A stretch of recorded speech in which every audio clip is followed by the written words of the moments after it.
What's up, everybody? Welcome to the Carlos Baerga Show with your hosts, Gab Gowdy and Cleveland Indians legend, Carlos Baerga. And we have our producer, always positive, Jay. How are you guys? What's going on? How We have you real doing, baseball now. Gabby? I'm happy, very happy to my third program, with the Carlos Baerga Show, and what an honor I have you and Positive J with us. It's gonna be a very special moment today because I'm gonna have the guy that I call the name of you, my combination, Omar Vizquel, today with us. It's gonna be later with us here. Hall of Famer from the Cleveland Guardians, and you know what? It's gonna be a special time because oh my God, what we did together was unbelievable. So you guys better be ready. It's gonna be a great show today.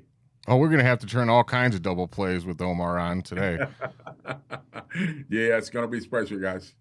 Yeah, it's going to be great. So MLB right now is off to a hot start. Clearly, we have torpedo bats, we have teams that are undefeated, and we have our Cleveland Guardians already on their second series of their season. So for the Guardians, who has impressed you guys the most so far to start the season? I know it's only 5 games, but who do you like, what you see from? What I like is Kyle Manzardo. You remember that he got traded last year for Cibale, the pitcher, and that was a great moment for our organization, bringing this guy with us. Right now, he's been the man. He's been the man. 2 homers, 6 RBI, hitting 294. But the 2 wins that we have, he's been the special guy, bringing those RBIs when we need it. And thanks God that we got those 2 wins. We are 2-3 right now. Kyle Manzardo and Gabriel Arias. We have to give him credit. Right now, hitting 333, 1 homer, 2 RBIs, and he put in the ball in play. Hey, Austin Hedges. Home run. He hit a homer. His first at bat, he hit a homer, so it's been really good. I think the other guys, they're kind of coming along in there, but I think, we're doing pretty good. 2-3 right now. We need a big win tonight. Yeah, we do. Tonight, we need a big win tonight. Yes, we do. Last time we had Ben Lively on the mound. Yeah, last time we had Ben Lively on the mound, we got a win, so I'm looking forward to that as well. Jay, what about you? Who do you like so far this season? I love how Gabby Arias has started off. He's got a home run. On this show, we definitely love Gabby home runs, of course. Right, of course. And be honest, it's Jose. We thought he was going to be hurt. It looked bad there for a second. That dude's as tough as nails, comes right back the next day after 1 day off and hits a home run. Like, yeah, I'm fine. I'm Jose Ramirez. This is what I do, and I'm going to lead this team to victories. It's what he does, man. Yeah, for me, I'm going to go with Tanner Bybee. I feel like that's just like a basic answer, but he went out there and he did exactly what we expected from our ace to do. 0 runs, 2 hits allowed. Man. Yeah, he was incredible. He was unbelievable. He's our man in there, in our stuff. What Bybee do, he get us going all the time, and I think it's special. Jose Ramirez, our man too, in the offense. But that he was hurt at the beginning, but thanks God that he came back and played the next day. He got 3 hits, he hit a homer too. So getting going is very important for our organization, for our team, and I believe that's why today is a big day. I want to win, come back home, get a day off, and get ready for opening day. That's right. We're excited for opening day. That's right. Yeah, so another Guardians game tonight. But before that, we're going to take a little bit of a break, and we'll be back to you guys with some more Cleveland Guardians talk.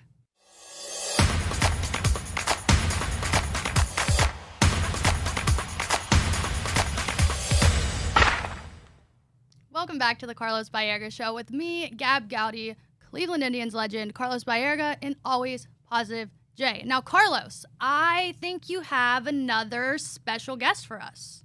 Is that right? Yes, who do we got? Yes. I am very happy I have the opportunity to have the best shortstop in the game, Hall of Famer from the Cleveland Guardians, and you know what? Hall of Famer for me for everything. Big leagues, major league, whatever, the best shortstop in the game, 11 gold glove, lead the league in fielding percentage, lead the league in, game playing shortstop, lead the league in double plays, the most game without error, tied with Carl Ricken. This guy is a special guy. My brother, Omar Vizquel. How you doing, Omar? Carlos, how are you, man? I'm glad that I having an interview with you in English. I can't believe This is very special. Omar, I want to say to you, Gabby, I call her Omar Vizquel. Since the beginning of the show, our first show, I say, Gabby, I'm going to call you from now on Omar Vizquel, the best combination that we have in there. And then we have Gene Tommy, the positive Jay, that he's there. Jay, say something to Omar, my friend. How's it going, Omar? Congratulations on your wedding. Jay, how you doing? Thank you very much. I trying to enjoy my honeymoon here, traveling around Venezuela, visiting some friends. We're going east to west, south to north. We're going all over the place, and we're taking the opportunity with some kids to talk to them about the game, the excitement of opening day, and everything that goes on here in Venezuela with the new league coming up in the Liga Mayor, which is a league that start in May for those players that didn't have the opportunity to go to America and didn't have contracts in Mexico or Korea or any other country. And then I am going to be working with them, and it's going to be a really exciting year for us. Omar is ambassador in Venezuela, man. When you talk about Omar in Venezuela, everything is stopped. This guy does so many stuff, commercials. He do clinic for the kids. He go to school. He does so many stuff that I'm blessed, to be his brother, to be his friend, and we do a lot of clinics together so that people know about it. Omar, in a couple of days we're gonna have the opening day here in Cleveland. Tell me about the experience that you have on the opening day when you play here. Tell me about that experience. Well, there was a really a special moment when we opened the Jake. Used to call the Jake in the beginning of 1995, I think. And we have a lot of things going, a lot of new people coming into the team. We got a high expectation of the team going to the playoff, and it was amazing. Everything that involved the preparation from spring training to the time that you being chosen or being a 25-man roster. It's so excited. I think it's a special moment for everybody that got to be there. And of course, the people have a lot of hope that the team is going to be ready for another great year, playoff, World Series, and everything else. And I can't tell you how those moments mark a player in your life. You always prepare for those moments. And I think it's one of the most special time that you get as a baseball player. So back to the Venezuelan part. So you, obviously, middle infield, shortstop your whole career. Over the past couple years, the Cleveland Guardians, we've had Venezuelan middle infielders, Andres Jimenez, Brian Rocchio, Arias. Do you have a relationship with these players? Do they ever reach out to you? And, what does that mean for you to have those players playing on the Cleveland Guardians right now? And before, Yeah. it's Adrubar Cabrera, yeah. Cabrera too. Yeah. Yeah, there has been a lot of Venezuelans coming from, from this area. And of course, I know them. I see them play here in the Venezuelan League. I got the opportunity to meet them. And then last year, I went to a few games where I got the opportunity to say hi to Andres Jimenez. And I finally met Rocchio. Rocchio was one of those players that I really admired. And I felt really excited to talk to him because he was one of those new players that everybody talk about it. Their team was a championship here. They were champions in Venezuela. And then, he brought that excitement to the Guardians. So, it's a great time to meet the new generation.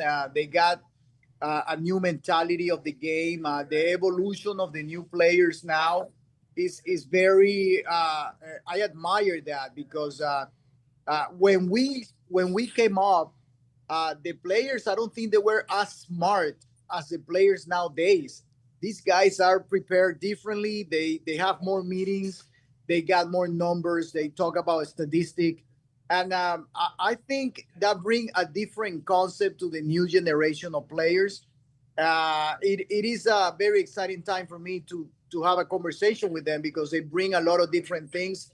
And we get to discuss things about these new rules that are coming out in Major League. Omar, you came up in an era with just some of the greatest shortstops of all time, A-Rod, Jeter, Tejera, you.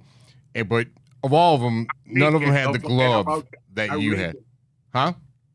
Carl Ricken. Don't forget about Carl Ricken, too. Oh, yeah, exactly. Like, there's a whole bunch I probably forgot. Honestly, there was so many great shortstops, but none of them compared to you, I think, in the field.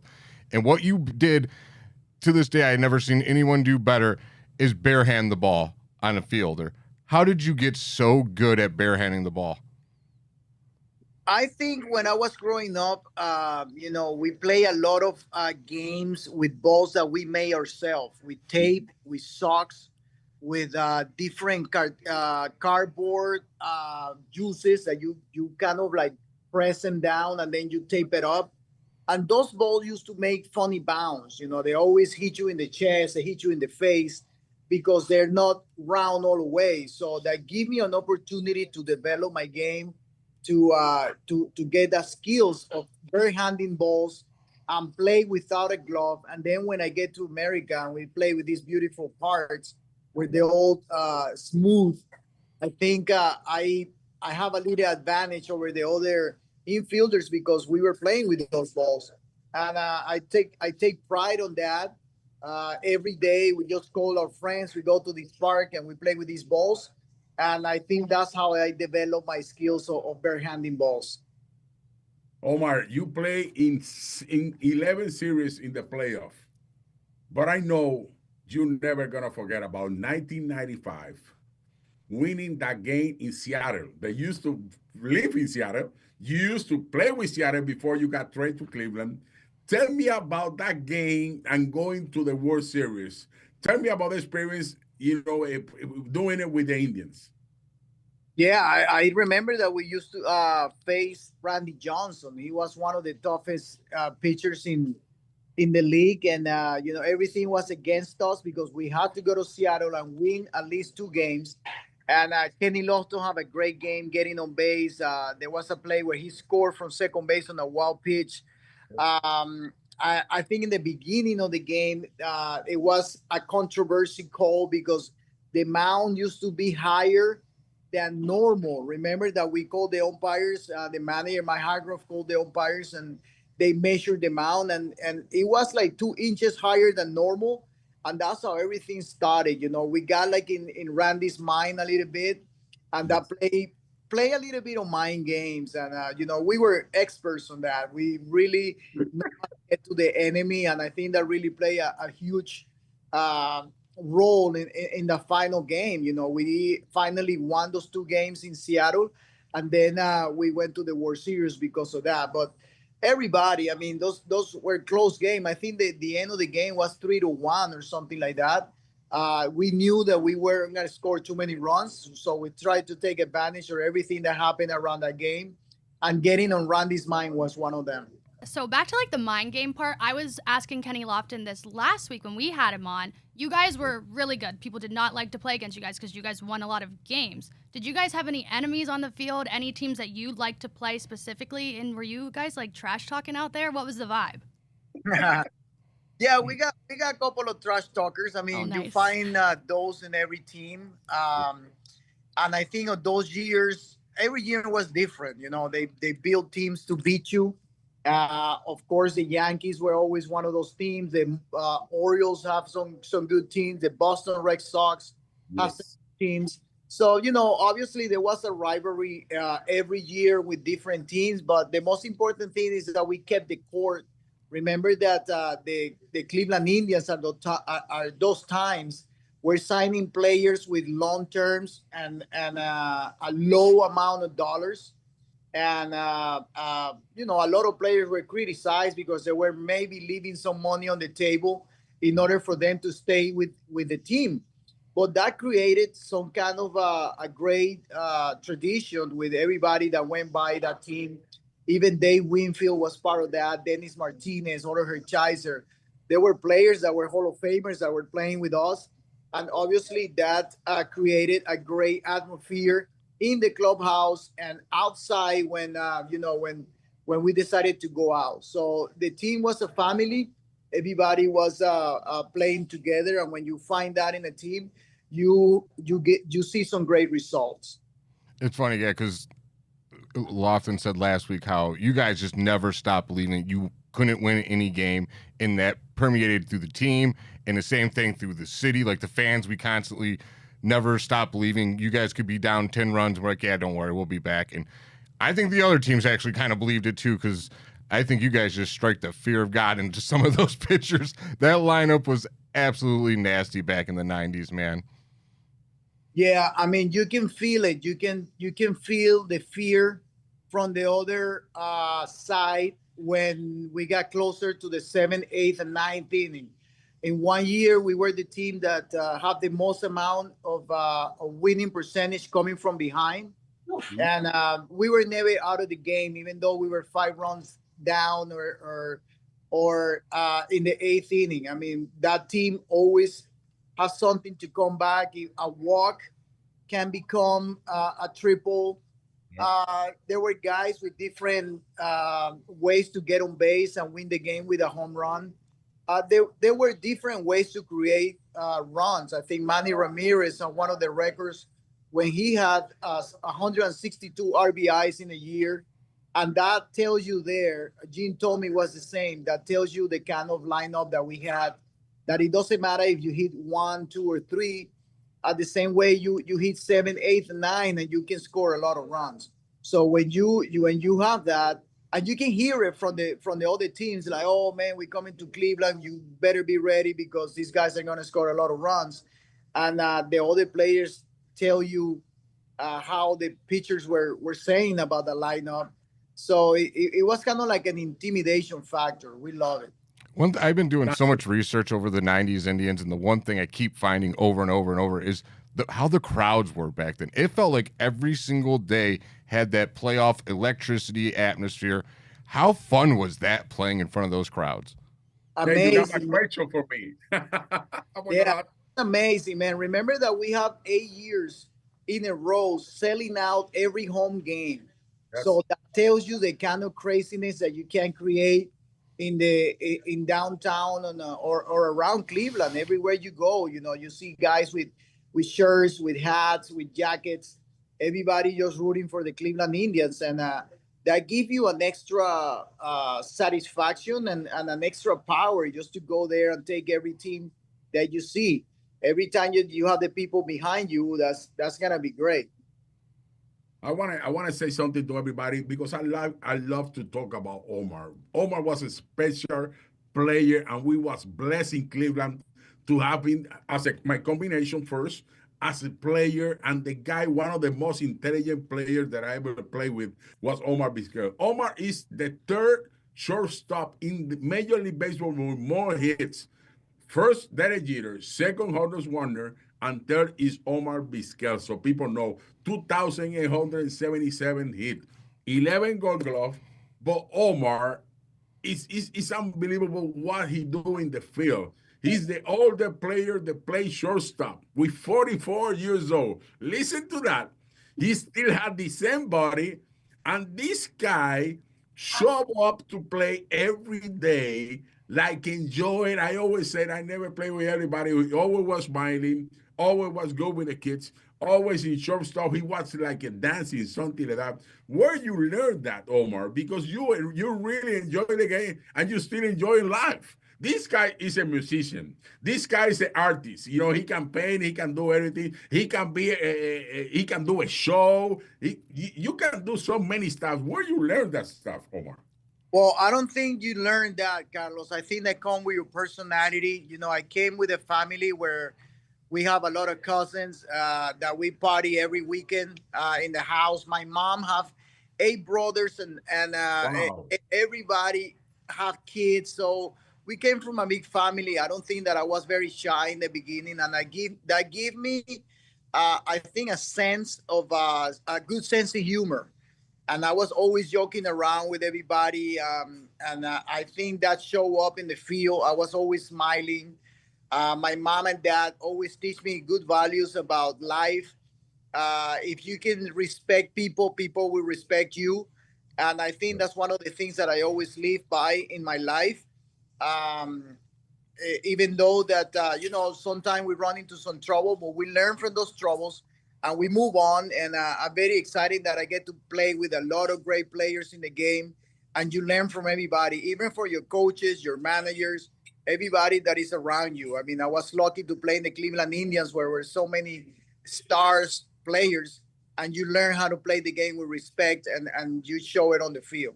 Omar, what is your favorite play you've ever made in the field? Well, if you remember the World Series in '95 against the Miami Marlins, we were sorry, in '97 against the Marlins. A diving catch that I make towards the hole to give us the opportunity to keep the game Is that alive. game 6? To get that was game 6. Charles Johnson. Yeah, Charles Johnson hit the ball, and we made on second and third with the opportunity to tie the game. And then I came out with a big play that gave us the opportunity to play game 7 of the World Series. A game that always stick in your mind because there is no other game. That's going to be the last game of the year that decide who's going to be the champion in both divisions. And, you play game 7 of the World Series. I think it's like a movie. You dream about it. You can't sleep the night before. A lot of things run through your mind about the game. You have to prepare mentally because you play already 162 games plus the playoff plus the World Series. I mean, everything. Just a last game, it just can get to your nerve. And I'm very proud that I got to be there in that situation. And I felt like I owned the field. I felt like I belonged there. I didn't feel any choking or nervous. I mean, obviously nervous because it's the last game, but you were prepared for that, and I took that game very seriously, and it was awesome. It was one of the best games ever. And this guy watched the game. This guy followed the Guardians, and I know you love it. What you like about this team? Last year we made the playoff. We are a young team, but we are very, we have a lot of talent. Pitching is the biggest thing of our organization, the bullpen and the pitching. But I think we have some good young players, especially with the captain, Jose Ramirez. What you like about this the team that we have? Well, it's been amazing watch the Guardians move on to playoff after they choose the Kansas City Royals or the Twins to be the winners on that division. They has been able to play the game the right way without any big stars. You see the difference in other teams that they have like 3 or 4 big stars. In these teams, everybody feel like the same. I think the only guy that kind of like show up like that is Jose Ramirez. Everybody else just plays some hard ball. They know how to run the bases. They play good defense. And like you say, Carlos, the pitching has been outstanding the last 3 or 4 years. They have the starters ready to go. They know how to bring people from the minor leagues on the right situations. And the bullpen has been amazing. I think this is the biggest reason why the Cleveland Guardian has been there on the top on the last 5 years. And we continue to play that good baseball. So, big fan of the Guardians, obviously on my heart and obviously on the game. And we continue cheering for them all the time. Omar, just to finish it up, thank you very much to be with us. And I want to say something to the fans. This guy right here is going to be in the Hall of Fame.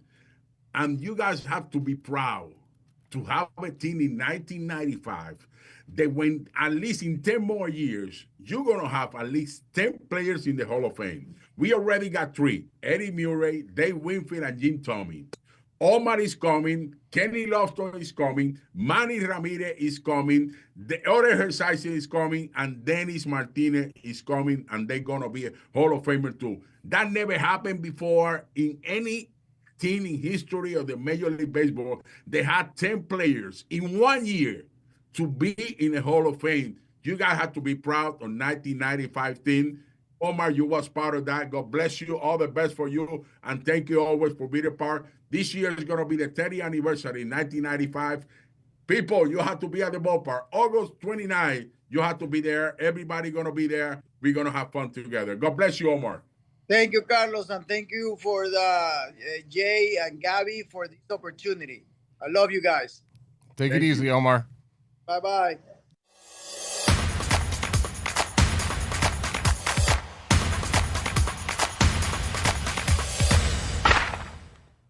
Welcome back to the Carlos Baerga Show with me, Gab Gowdy, Cleveland Indians legend Carlos Baerga, and always positive Jay. Now, before we get into some Guardians headlines, the Carlos Baerga Show is proudly sponsored by Infinity. Safety has never looked this good with a suite of standard intelligence features. The all-new QX80 is as safe as it is luxurious. The Infinity QX80 is great for the whole family as it offers 3 spacious rows and is an IIHS top safety pick. So go and check out everything Infinity has to offer right now. Okay, so the Guardians, let's go right into the starting rotation. I think that was a concern for probably all of us before the season started. What's your concern level right now? I know we're only 5 games in, but how are you guys feeling? Well, my concern right now is I believe that we just play 5 games. In 5 games, you cannot say what's going on right now. We just have left a lot of guys on base. That's one of the things in there. Just 5 for 36, 138 with guys on base. We need to, to get better at that. Pitching, we need, we haven't been, the Bobby was the one that really pitched really good. Mm-hmm. And Lively in the first game, he kept us in the game just 3 runs. But I think we're going to get better. Last year, we was a lot better, at the beginning of the season on that. Right now, our ERA is 4.19, number 15. And we are... we just have 1 save in there, 1 save right now because Class A haven't had that much opportunity, to save the game and stuff like that. But I think our hitting had to get better. We need to score some more runs. Our on base percentage is 303, so we need to get better on that too. So we okay. We just started, the season, and I believe we're gonna be okay. One of the guys that had to step up is Luis Ortiz. Luis Ortiz, his first outing, it wasn't that good at the beginning. 4 2/3. His ERA is 13.50 right now. So I think he's gonna be a guy that need to step it up. He doesn't have a good spring training too. So I believe his second outing is gonna be very important for us. Yeah, so you've played with a few different teams throughout your career, and Luis Ortiz is new to the team. How long does it take to adjust? Is that something that we should take into consideration with Luis Ortiz right now? It happened to me when I got traded from Cleveland to the Mets. It happened to me at the beginning. I started kind of slow a little bit. It was hard, for a player to go to a new organization, to get together, stuff like that. But I think Luis is going to be okay. I think maybe I don't know if he start, adding another pitching to his stuff. So I believe that he's gonna be okay. He got the arm. He got a good fastball. I watched him last year, and this is the guy that I really like it. So I believe that he's gonna help us out, and we're gonna be okay. We got the best pitching coach in the game. When you got Carl Willis, he's very special, and he helped a lot of pitching. Yes. How have you liked Tristan McKenzie out of the bullpen so far? Wow, he's been lighting. He's been really good. Last night he got 2 innings. He did a great job for us. So I like it. I think we getting his confidence back. And I hope that, maybe he finished the season, again in the rotation. I think that, he deserves it. He's been with our organization. He born here.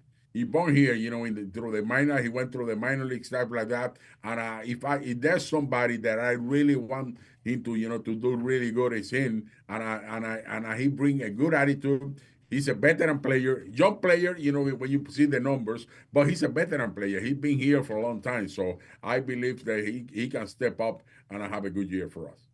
Yeah, I think he did a really great job out of the bullpen, and I think he's really just grateful for the opportunity to be on the team right now. So I'm looking forward to seeing what he's doing, but I'm also looking forward to see what Jose is going to do in the 2-hole this year. What are your thoughts on that? I think he's going to be okay. Right now, you got Juan getting on base. He's hitting unbelievable. Quan is one of the best hitters of the league right now. Quan is hitting at 368. He's still, getting on bases and stuff like that. We need to steal bases. We haven't steal bases yet.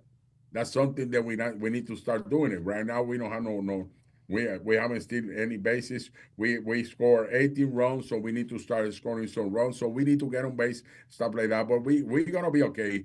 Nolan Jones gonna explode. Joaquin Noel, it's 1 for 8 right now. Rockio is 3 for 15. So Jonathan Rodriguez 0 for 2. Carlos Santana, he got 20 about 4 hits. So we need to getting going. But I think we're gonna be okay. I don't have no problem with our team. We need to win today. They're gonna win. They're gonna win because what you said. Where are we going? Where's this team going? We go to the World Series. Right, and it's gonna start today with another win. World Series, you have to win. You have to be the best team, and That's the best right. team is the Dodgers right now. Right, so that's going up against that. Yeah, I hope that happens. No, wait, no. We facing today San Diego Padres. I'm sorry, San Diego Padres, not the Dodgers. Yeah. I mean, basically the same team. They're both undefeated at this point, so. We're gonna be okay. They play really good. San Diego and the Dodgers are the best two teams, the only team undefeated, in the game right now. But I think we just step up. We need a big win and then come back home. That we're gonna be playing the Angels and we're gonna play Chicago White Sox too. So I think that's a good move for us. Yes. Yeah, perfect. So we're gonna take another break real quick, but when we come back, we'll discuss some more Cleveland Guardians topics for you guys.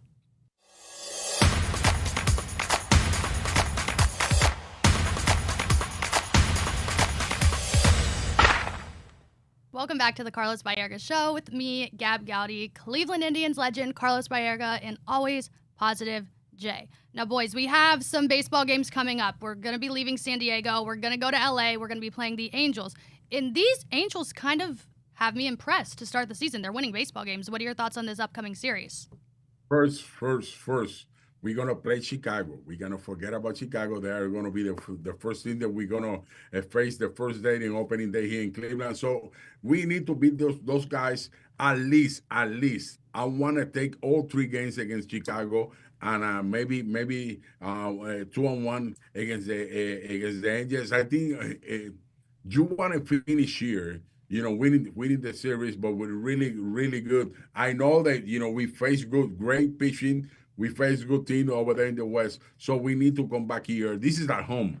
So people need to know when you play the Cleveland Guardians at home, you better be ready. Last year, we have a great year here at home, and our fans love it. So I want the fans to come back, be at the ballpark, be over there opening day, and be there, the whole year. We need you guys this year to go to the World Series. Yeah, now it might be a little bit cold, so you guys better pack a jacket. But regardless, I need you all to be there on opening day. I need you to be there Wednesday. I need you to be there Thursday. And I need you to be there when we play the Royals next week, too. The fans need to show up. Let's just turn this back into the 95 season and just pack it every single day. Night. Playoff electric atmosphere, loud and proud, nonstop. Let's bring it back. Let's make this a baseball town like it used to be in the 90s again. What do you guys say? I agree. Make it a baseball town. I think that's what they deserve. Yeah, that other team down the road, we don't need it. It's whatever. Yeah, I think we should make it a baseball town. But yeah, we're playing the Angels, we're playing the White Sox, and I feel like that could get us some good wins. Yes. We're all in agreement, right? The Angels are playing really good right now. They're 4-1. They really they have a young team with Mike Trout. Mike Trout he hit a homer today. Yes, he did. He hit a homer today. They're playing right now. So I think, he's the biggest star of that organization. They don't have Ohtani anymore. So they have a really young team. But I believe that we can play against these guys. And we need to take it serious. I think winning that series over there in the Angels is very important. Winning this game tonight and winning the series over there, that keeps us 2, 3, and 5. 5 and 4. 5 and 4. That it can happen. I think that's a good number. Or 5 and 3, I think. Something like that. Speaking of the Angels, Tim Anderson is on the Angels now. Do we still think there's any bad blood lingering between him and our team? Or what's going to happen with that? Or is it just all in the past? We're going to forget about it. I forget about it. Jay, you ready for that? You ready to watch that? The second I actually almost wore my Jose knocking him out t-shirt today. That's a great shirt. I'll wear it next week. I think everything is over. We need to concentrate to win games. We need to step up as a team, and I think we're gonna do it. I think from today on we're gonna start stealing bases, moving the guy over, doing hit and run, bound the ball, and have fun. That's the key right there. Have fun and don't put any pressure. To go over there and have fun. And I know our manager is doing a great job on that. So back to opening day, we will be playing the White Sox like we did last year. We won last year on opening day. The Cleveland Guardians got a win, which I'm expecting them to do the same this year with Logan Allen on the mound. But before the game, if you guys have nothing to do, I think we have some plans for you guys, right? Yes. We're gonna be together at 11:30. I'm gonna be with you, Gabby, and with you, Jay. We're gonna be. What's the name of the We're gonna be at the Thirsty Parrot. Oh my God, fans, you guys have to show up, be there. I'm gonna take pictures with you guys over there. We're gonna have fun, we're gonna jump, we're gonna dance, we're gonna prepare for opening day. The game's gonna be at 4 o'clock in Progressive Field. But before the game start, where's the name? What's the place? Yeah, we're going to be at Thirsty Parrot. Shout out to the guys at Colleagues Company for helping us out and hooking us up with a sick setup. We're going to be there. There's going to be shows all day. There's going to be shows, like you said, from 10 a.m. to 3:30, and you guys can... 6 different shows, Yeah, I think 6 we got different going shows. on. There's going to be a lot of different people there. It's going to be really fun. It's going to be really exciting. I know the Thirsty Parrot's already going to be packed, so we don't have to worry about that. But if you don't have plans, I think that's where you guys should go before the game. Even if you do have plans, break them and come down there anyways. Yeah, rearrange them. Yeah, bring your jersey, bring your Guardian jersey, and bring a jacket. Over there. Yeah, bring your jacket. It's gonna be cold. What they say? It's gonna be like the opening day that you were talking about. You better pack a jacket. It's gonna be snowing, I think. Wow! Don't tell me when it snowed. My first game in the building, 1990. Wow! Yeah, you guys better dress warm. I better not. God, please help us out. Help us out because we need to win that game. We need to, to show up, but we need to be with you guys, with the fans over there first at the beginning at 11:30 in the morning. We're going to be there from 11:30 to 12:30. I'm going to be there signing, taking pictures with everybody. Yeah, perfect. So I'm excited for opening day. I know you guys are excited for opening day. We will see you guys at the Thirsty Parrot, but right now we're going to take a break.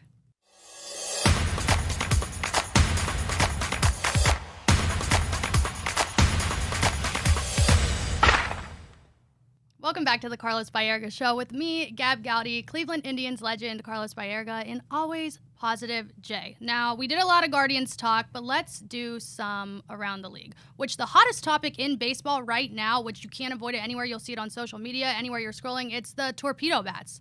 I mean, how have you not seen the torpedo bats? What are your guys' thoughts on the torpedo bats? You know what? This is advertising for the Marucci people, the guys that made the bat and stuff like that. This been around for a long time. Did you use one? It's crazy. You have to give credit to the New York Yankees on the first day. They put a record in there. 3 homers with the first pitch. If you let the ball right in the middle, they're gonna kill you. That's what I'm saying. The Milwaukee Brewers, they were serving them a 5-course meal of nothing but meatballs down the plate, and they just teed off on every single one. And Aaron Judge didn't even have a torpedo bat. He had 4 home runs. That's crazy, Jay. I never see anything like that. You know what? They make that was a record. The first 3 guys. Then from 1 to 6, they hit a homer during the game. In one game, that's another record. And everything they did was to kill. You know what happened in that series? Milwaukee Brewers pitching tied the record. 1954, St. Louis Cardinals, 45 runs in 3 games. Oof. I never see anything like that before in my life. So that means if that happened to you, that means the Yankee was seeing the ball really good and they was hitting. And now they're talking about the torpedo. Come on, man. No. You don't think it's the bats? Around. You don't think that bat is helping Anthony Volpe? Oh, you have to have talent to hit the ball. You have to see the ball. You have to have talent. Guys good. Right now, there's a lot of players without hits. Devers got no hits. Carlos Correa no got no hits. Francisco Lindor got 1 hit. Luis Arraez yesterday got his 2nd hits. Maybe they need the torpedo bats. No, they don't need torpedo bats. What happened to the Yankees yesterday? I know. And they scored. They lost the game yesterday. So if there's a torpedo bat, the bat don't hit for you. You have to have talent to hit the ball. Yeah. Jay, did you gonna use a torpedo bat? Oh yeah, I would definitely use a torpedo bat for sure. I'd try anything to get a leg up on anybody. And would you try the torpedo bat? Right? You kind of sound like you wouldn't have anything to do with it, to be honest. Well, I used to use a 35, 33 ounce bat. But you know what? Julio Franco used 36, 36. Alfonso Soriano was a skinny guy, but he used a heavy bat too. So, I mean, Babe Ruth's 44-ounce bat or something like that. I think I saw at the Hall of Fame. I don't know how you swing that thing. Everybody uses a different bat. Like right now, the guy's leading the league in homer. He don't use torpedo bat, and he got 5 hits, 5 homers. I think Eugenio Quan has a Suarez. special bat that only like he has, and I think it's super loaded up on the butt end of the bat. It's like almost like a hockey puck on the end. He's pretty much the only person that uses it. People have been using specialized bats, I think, for quite some time.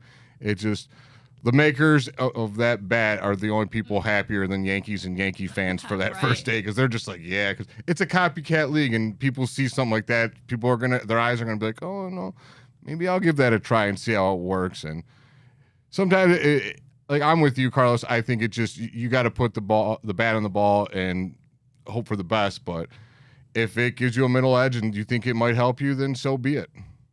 Kyle Yeah. Manzardo doesn't need a torpedo bat, clearly. He's hitting home runs without that. I love his swing, by the way. It is so awesome to watch. Can I ask you Manzardo's this, doing really good. off topic of the Yeah. torpedo bats, but like speaking of mustaches, what are your thoughts on Kyle Manzardo's mustache? You were a mustache guy. I used to wear one, and I really don't like it. Every time that I see, look at that picture over there. You don't like it? Picture over there. Look at the mustache, man. I don't like that mustache. Every time that I see a baseball card, when the kid bring it to me and I sign it, I enjoy to sign it. But every time that I say, what I did? No, it was a great Why? mustache. Why? No. I Yeah, don't it was like pretty it. iconic. I asked her, I was like, if we get 5,000 followers, should I shave the beard off and go Do it. straight Kyle You Kyle should do it. Manzardo stash for a month?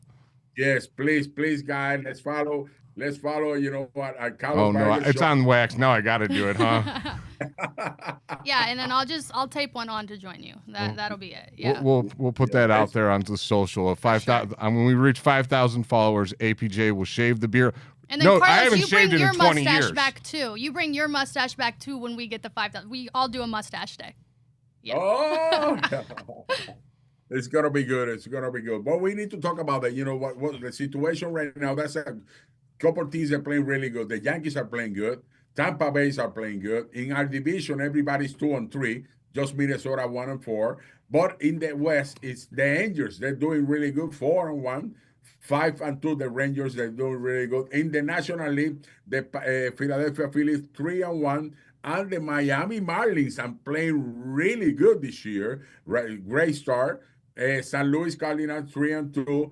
And the Dodgers 7-0. And the San Diego Padres 6-0. And San Francisco in that division too, 4-1. So that's what's going on around the league right now. The guys are hitting really good. I think Aaron Judge win the Player of the Week, and Eugenio Suarez from the American League, Aaron Judge, and the National League, Eugenio Suarez. They got 4 homers and 7 RBIs. Those are the winners of the Player of the Week of this week. Let's see what's going to happen. I hope that next week it's going to be one of the Cleveland Guardians players winning that award. Yeah, for sure. We'll see Jose Ramirez's face on every single graphic after this week. No doubt about it. Yeah. It's going to happen. I hope that happens. Yes. Yeah, so we can talk about next week a little bit. I think we have another guest on the way. You're a popular guy. You're bringing in all the celebrities. Who do we have? You got all kinds of friends, Carlos. Yes. Next week, we're going to have Gene Tomey here with us. It's going to be a special moment. And if he made the trip with the Chicago White Sox to Cleveland, Cleveland is going to be with us in the studio. So I hope that happens. God, I hope that Gene Tomey be with the team, with the Chicago White Sox, and he can enjoy us in the studio. So it's going to be special. You'll be ready to listen to Gene Tomey, one of the strongest guy, Hall of Famer from the Cleveland Guardians, 600 homers. You know what is that? The longest homer in the Jacob field. I think he hit it, Jay. Yep. You remember? He did. Dead center. He hit it, and he actually hit it out of the ballpark, over the fence, and into the street. And that ball is still crying. I know. That one of the longest home run that I ever see in my life. I might make a bid for him to try to leave Chicago White Sox and become our new part of our hitting coaching staff. Because I don't want Hey, we that could guy use working for that. the White Sox anymore. I can't wait to ask because he learned so much from Charlie Manuel. So I know he's got so much to pass on himself, and we need him back in this organization. I think he can help us. I think he can help us, but we love him. He's a great guy, and you guys gonna enjoy it because I have a great story about him that you people gonna love. Next week, you have to be with us here in Carlos Baerga the Show. Be ready. Yeah, and we'll see you guys at opening day. Don't forget about that. We have a fun week of baseball coming up, and again, we will see you guys at the Thirsty Parrot. You guys better be there. And yeah, that's the Carlos Baerga Show.